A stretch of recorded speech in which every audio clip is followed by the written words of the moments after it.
and issues start coming out, and then you're not hearing we're going to the police station today, I paid first, oh I'm the owner of the house, I did not give you my house, did you see me, did you sign an agreement?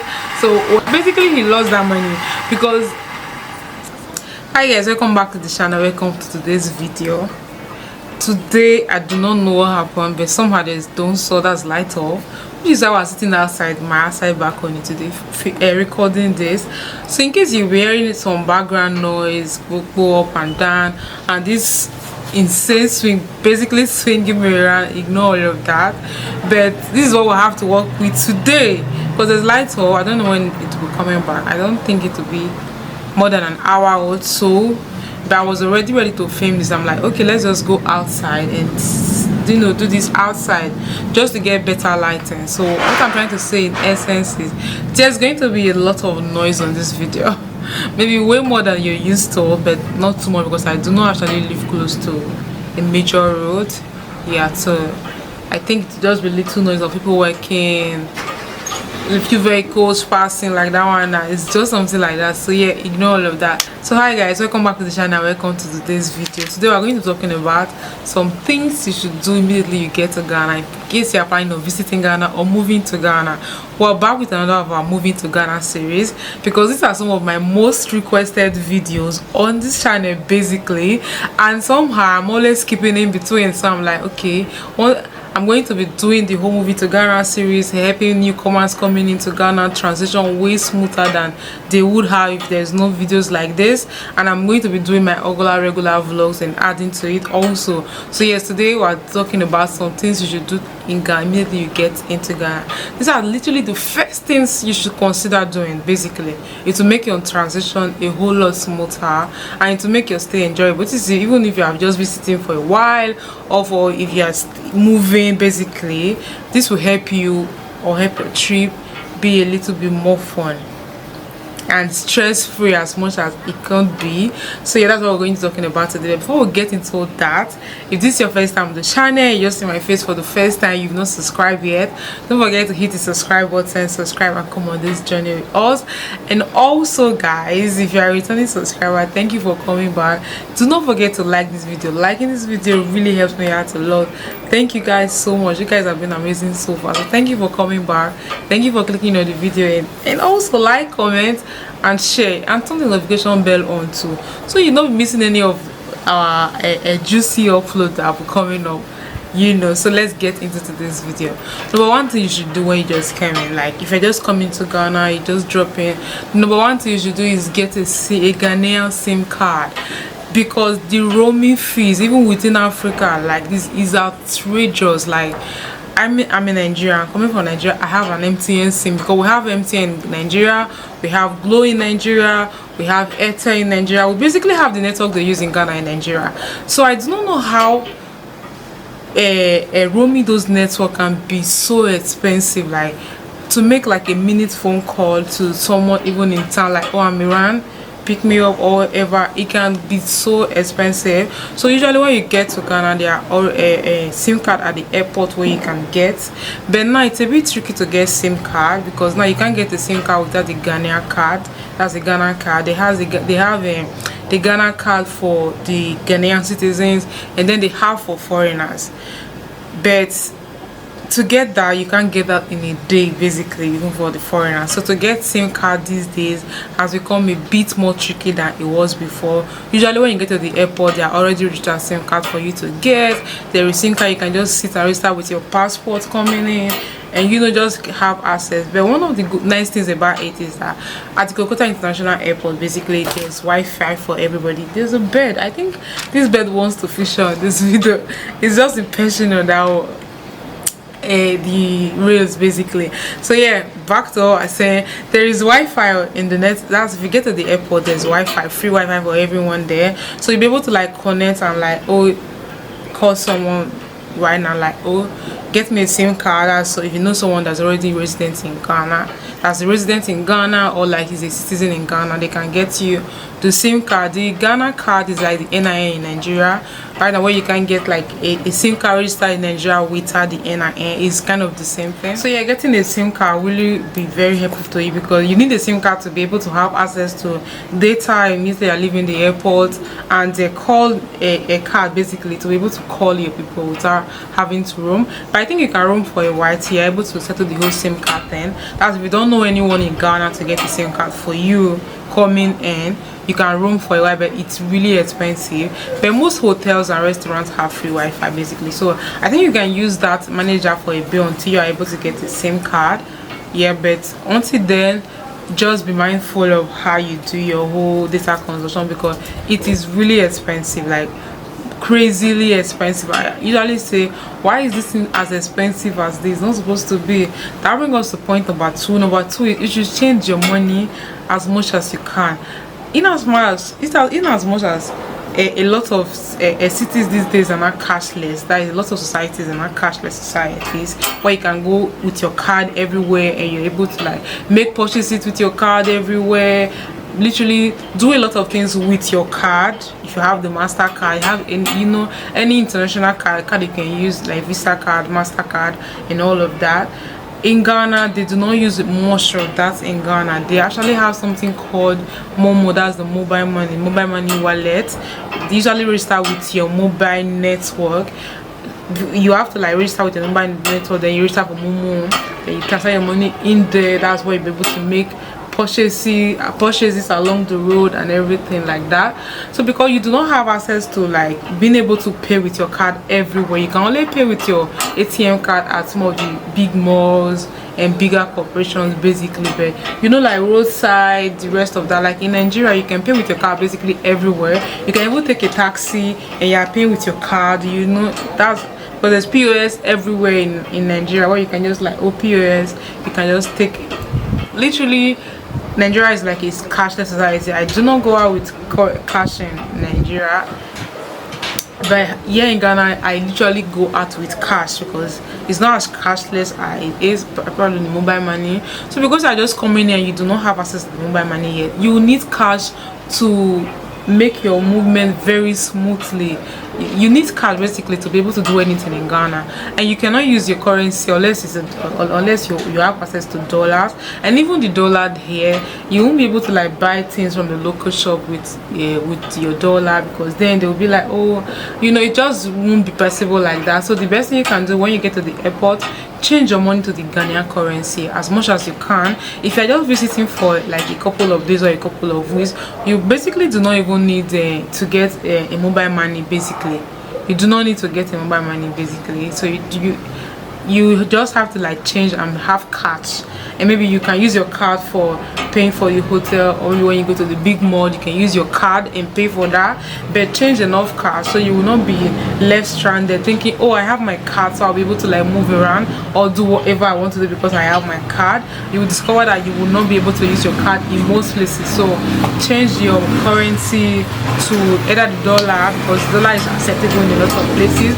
But again, like I said, the local shops, they won't accept dollar for you. You have to be the Ghanaian cedis to change your money to the Ghanaian cedis when coming in. There are actually shops within town where you can still change your money, mostly dollar, pounds, euro and the rest of that. But I don't think a lot of the shops here, they change African currencies inside. So I think you have to change that in the airport. So change enough money that you actually coming in, I think if you're visiting, you have a budget already, so you know as much money as you're able to like spend. So change the ones that are able to last you for a few days until you're able to locate somewhere you can change within town. So until that, change enough money for yourself. Number 3 is for those that brings us to number 3. This point really is not for like people just visiting for a couple of weeks. Like if you're just like, because there's a whole lot of hype in Ghana now, everybody wants to visit Ghana basically. So if you're just like visiting to like, oh, come and see how it is, just to feel the vibe, you do not actually need this.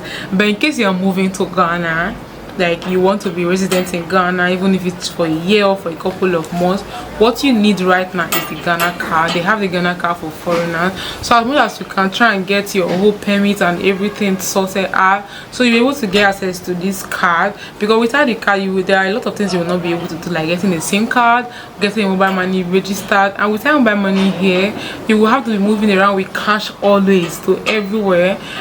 And even moving around with cash always means you have to, like, it's a lot of stress. So basically, if you can start removing, this is not for visitors, basically try and get the card, so you'll be able to do day-to-day transaction and be able to, like, have access to things the locals they have access to, like the mobile money, like I said, getting a SIM card and lots of things like that also. So you need the Ghana card. Very, very, very, very, very important. Don't skip it, guys. Number 4 is, I think if you're coming from any big city already, you might have this on your phone already, because I think it's everywhere in the world. So any city you're coming from, you usually have Bolt or Uber on your phone. If you do not have those, try and get it. Just download it, because you're coming to Ghana. Download it. You need it for easy movement, because a lot of the locals here actually speak English, but it can be like, oh, when you're trying to, like, describe somewhere you do not know, you're not aware of, and maybe they do not know, you can get a bit tricky trying to, like, get the direction you want to.